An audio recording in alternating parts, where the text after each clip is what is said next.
Well, hey there, it's Jen. And Elke, welcome back to the Jen and Elke Show, where we teach you how to sell on the Zazzle platform, which is an e-commerce platform that's print on demand, where people have made quite a lot of money and created the businesses that they love to help them live their dream life rather than working a 9-to-5 job.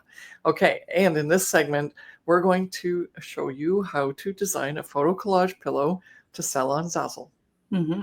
So let's dive right into it. I'm really excited because this is a new feature that Zazzle has put into the design tool, which allows you to do photo grids.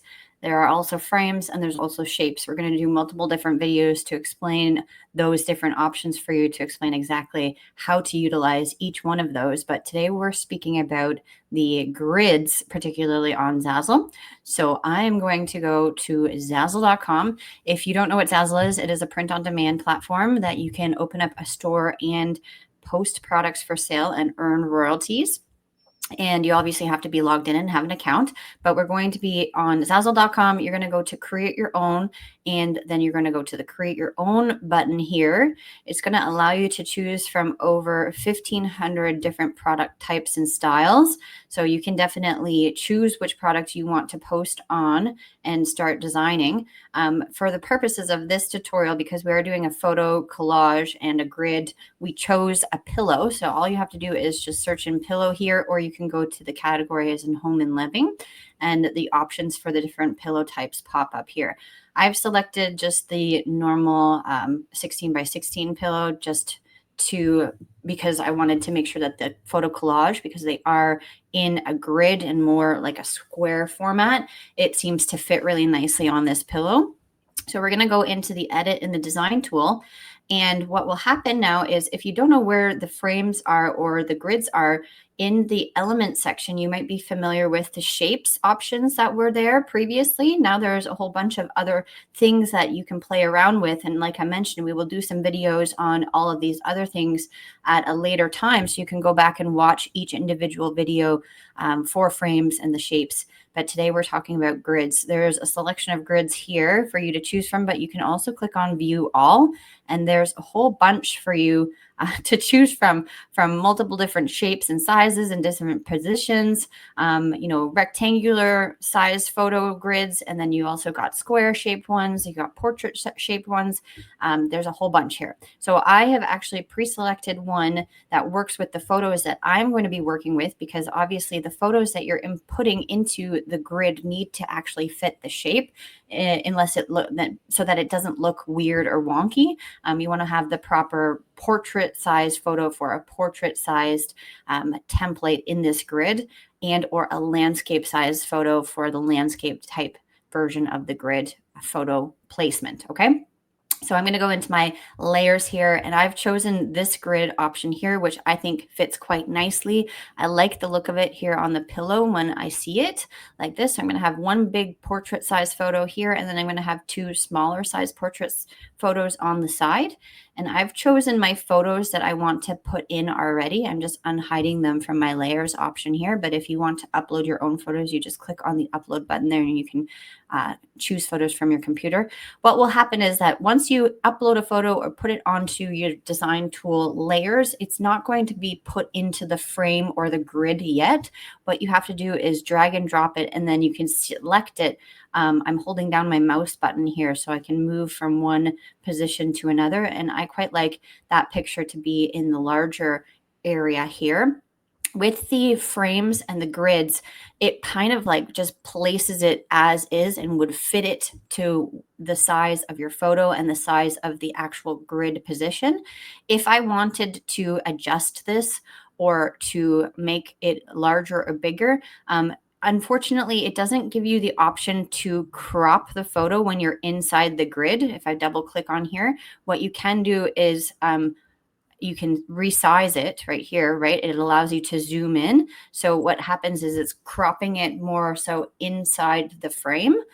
But what if you wanted to also resize it, we've got it now selected. We can make this bigger, zooming in and out, or if you had it large enough where you zoomed in and allowed it to be larger than the actual size of the frame, this is where you can position your photo. However, it's not technically cropping it. So if somebody then went in and replaced the photo with their own photo, it would then be as big as what it was previously. Okay, you can see those red lines there. So you just have to be a little bit wary of the frame positioning and the photos that you choose, so that you make it the easiest experience for the customer when they're putting their own photos in after you create a template. So I've chosen that photo. Otherwise, and I'm just going to interrupt you there because just to explain that one more time, if you zoom in to make your photo look good to sell it, then the customer's photo is also going to have that same application applied to it. And so if they think that their photo is just going to be put on the pillow, but then because you did the zoom thing to make it look good, and that's the only reason why, then their photo is also going to be zoomed in and they may not be very happy. Yes. And so that's why I suggest, if you want your photo to be zoomed in, that you actually crop your photo first before you put it into the frame and make it the right dimensions so that it looks good in the frame before, right? You crop it. It's aligned with the actual surface area of the frame template rather than being zoomed in or whatever. Yeah. So crop it first before you plop it into here, because you can see that now the options have changed here. When I put it into the frame, I don't have the crop tool. I just have the zoom tool, and that doesn't actually mean cropping the image. Okay, so I have that now. And then the last one here, my last photo, plop it in there, and it looks really, really nice. Now you can see that all of a sudden my layers have disappeared. I don't have 3 individual photos anymore. That might be a little bit scary for some people, because they might say, well, where did my photos go? Like I mentioned, you have to double click on the photo to actually manipulate that photo.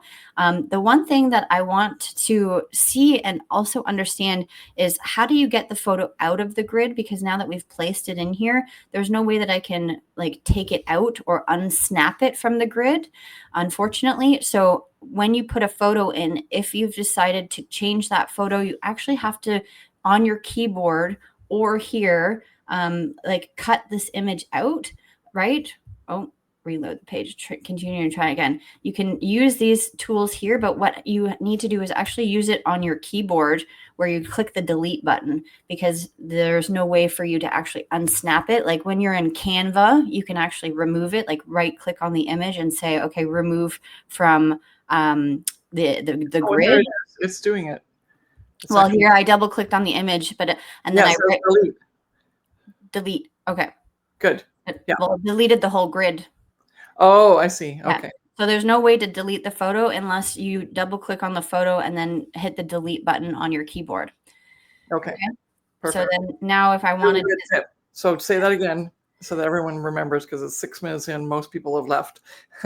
Stay to all the end, like to the end of all of our tip videos, because they're very, very important, so that you don't have to worry about, wasting time. So say it again. Okay, so I just, on my keyboard, I did the undo buttons 3 times now. So then my photos are back in the grid. My photos, because I put them inside the grid, they have snapped into one layer. They're not grouped.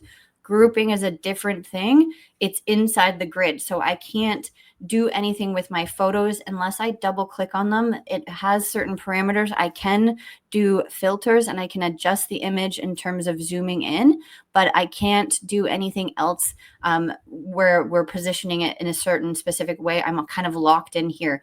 If I want to change this photo, let's say I have this photo inside the grid, but I actually want to switch it out for another one, I can't. Well, use the image thing up there on the side. Change image here. Yes, you can change the image, but if you wanted to delete it and you didn't like that photo, then you have to delete it from your keyboard here.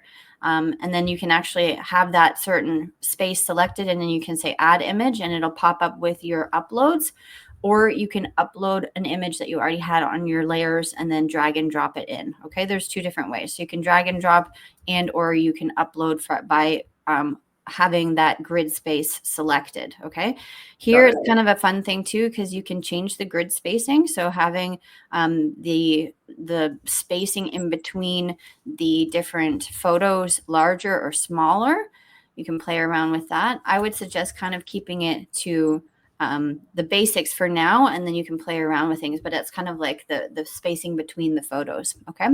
The last thing that I want to say too is templates. The templates, yes. And then we also have the radius here. So if we were to now take this whole grid and make it smaller, we can put this inside the pillow, and then we can say the corner radius, and we can actually round our photos. Let's see what happens here. You can see that, I have to make it even larger than that. You can see that that rounds the photos to circles. Okay, so that's I love that option as well. Yeah, okay, that is just awesome. Yeah. So we'll keep it at a square just for now, and then we'll bump it out all the way to the top here.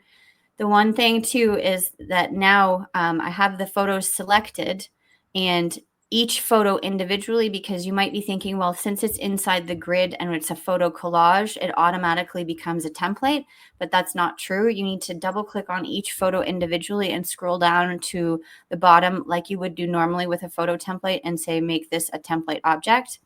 And then do it obviously with the second one here, make this a template object. And then the third one, make this a template object, so that each ones now are individually a template. And you can test this out by saying done. And what I like to do always, it's not on the newer products with the new style of the personalized options. When you click the button and it pops up with its own individual website and go through the stages. If you still have the products that allow you to preview this, you can see that I have my templates good and ready to go, because now I can replace them. So this is just in the testing phase.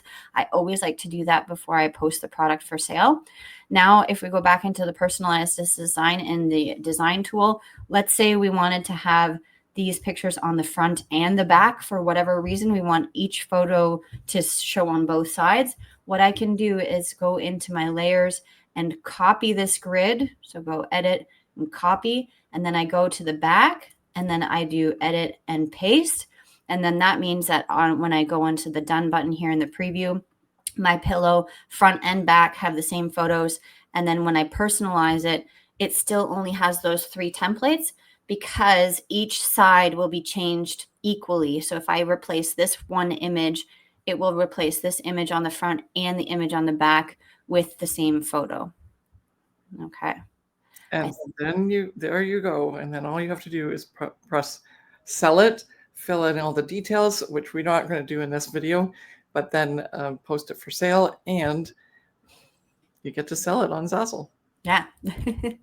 So that's a little tutorial on how to do the grids. It's very specific. If you mess up or it's confusing at the beginning, don't worry. Just watch this video again and take it slow, because that's the worst thing, is getting frustrated over the fine little details. And I know that templates are a little bit scary for some people, and some people actually forget to do the templates. So you've posted your product for sale and you think everything is good, but then when a customer finds your product, they might shy away from buying it because it's not designed properly, or they can't edit it or customize it. So just take it slow and just watch this video over again and go through the steps to make sure that you're all good. Yes. And we have the Design Diva membership to help you not only do the technical part, but do the designing part. So if you want to learn more how to take something like this photo collage template and actually make it a sellable product, because some of everyone's going to be able to make the same thing, and you want to stand out. And so by being in our Design Diva membership, you get to learn how to make an intentional product for someone who's a customer who wants a very specific type of product that they can use to pay for that valuable customization option. And so the Design Divas is where you need to be if you want to learn more about how to create those sellable Zazzle products. Mm-hmm. And you can join the Design Divas by clicking the link in the description. We'd love to have you in that community. It's my favorite thing to design, and we just would love to have you part of that group to learn more about designing and what intentional products to make. Mm-hmm. Thank you so much. More on Zazzle. Yeah. Click the link and let's get you started in the membership. Thank you so much for watching, and we'll see you in the next one. Bye.